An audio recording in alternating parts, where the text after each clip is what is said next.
Eleanor Vaughn stepped off the stagecoach believing she was starting a practical marriage, nothing more, a mail-order arrangement meant to save her from a life of hardship. But on the struggling Rocking H Ranch, she found far more than she expected. In Wade Harrington's quiet strength and unwavering honesty, she discovered a partnership built on grit, loss, and hope. Together they faced drought, debt, and the railroad that threatened their land, forging a bond stronger than any hardship.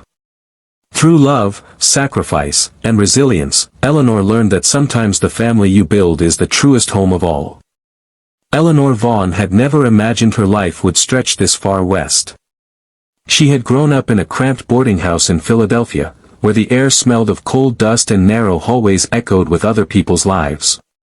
For years she had scrubbed floors, darned stockings, and dreamt of a world where she wasn't simply another nameless girl working from dawn to dusk. The day she answered the mail-order bride advertisement, she didn't believe she was securing a husband, she believed she was securing a future. A chance to start again. A chance to belong somewhere. When her stagecoach rolled into Harrington Valley, she expected to meet a stranger who would treat her with polite obligation. Instead, Wade Harrington stood waiting, broad-shouldered, sun-browned, and nervous in a way that softened her fear.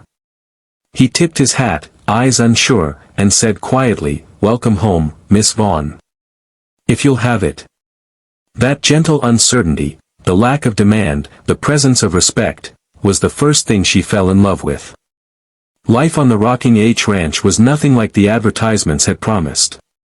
The ranch was struggling, the land tired after years of drought. The house needed repairs, the barn leaned sideways, and the cattle herd was half the size it had been 2 years before. Eleanor saw it all within the first day.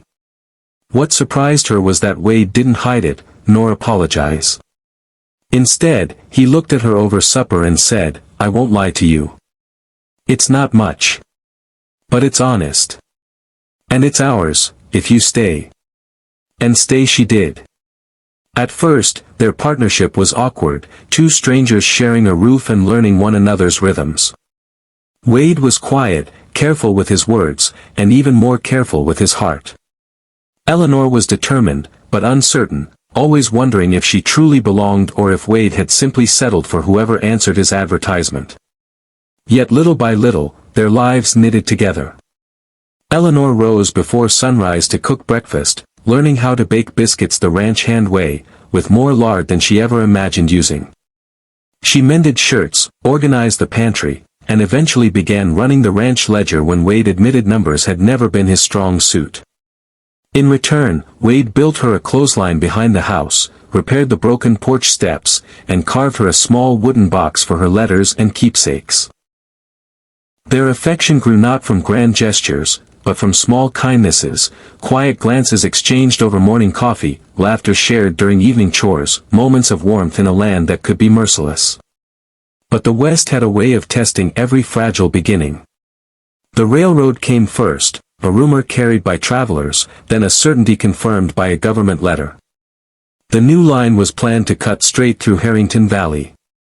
The Rocking H's eastern pasture, the most fertile part of the ranch, was at risk. Wade argued, pleaded, and fought the claim, but government officials saw only progress while he saw generations of Harrington's sweat and struggle threatened. Eleanor watched the man she was growing to love stand in the doorway late at night, staring out at the moonlit fields with jaw clenched and shoulders heavy. She stepped beside him, slipping her hand into his, offering comfort the way he had offered her a life. "We'll find a way," she whispered. Together they planned, strategized, and fought. Eleanor wrote letters, sought out legal help, and rallied neighboring ranchers. Their efforts delayed the inevitable, but in the end, they lost a quarter of their land. The day the railroad workers arrived to mark the boundaries, Wade returned to the house with dirt on his boots and loss in his eyes. Eleanor met him on the porch before he could disappear into himself. "It's not the end," she said. "Not for us." He looked at her, really looked at her, and something in his expression shifted. "You make it sound so easy." "It's not easy," she said softly. "It's just worth fighting for." Perhaps it was that moment, when she stood as firm as the land beneath them, that Wade realized his partnership with Eleanor had already become something deeper. That night, sitting together on the worn sofa, he reached for her hand without hesitation. Months later, as the railroad was laid across the valley, Wade and Eleanor began rebuilding what they had lost. They expanded the cattle herd.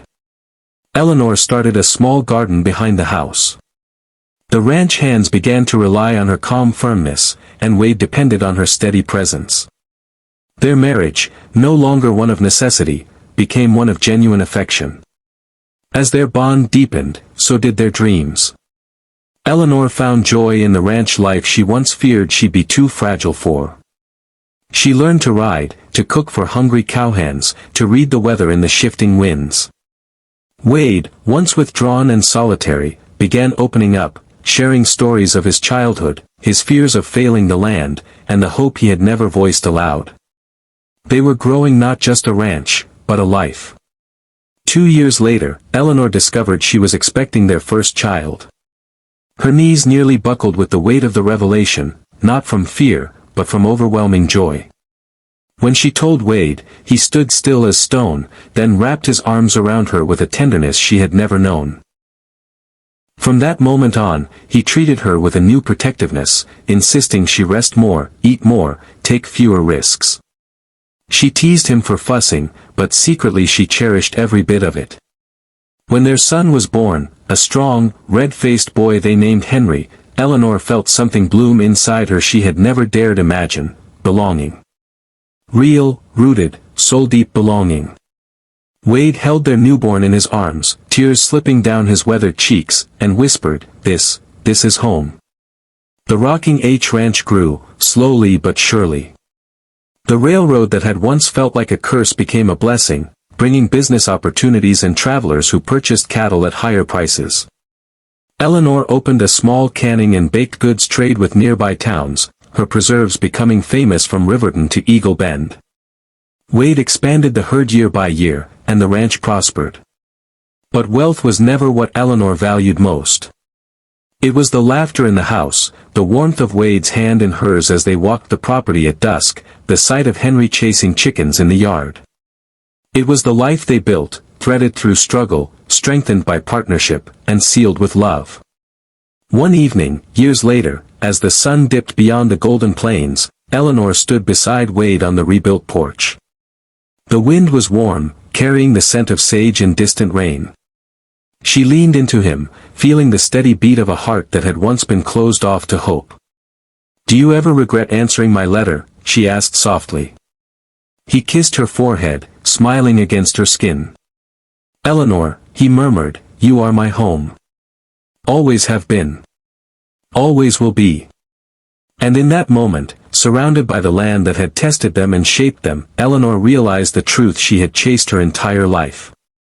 Home wasn't a place. It wasn't land. It wasn't a house.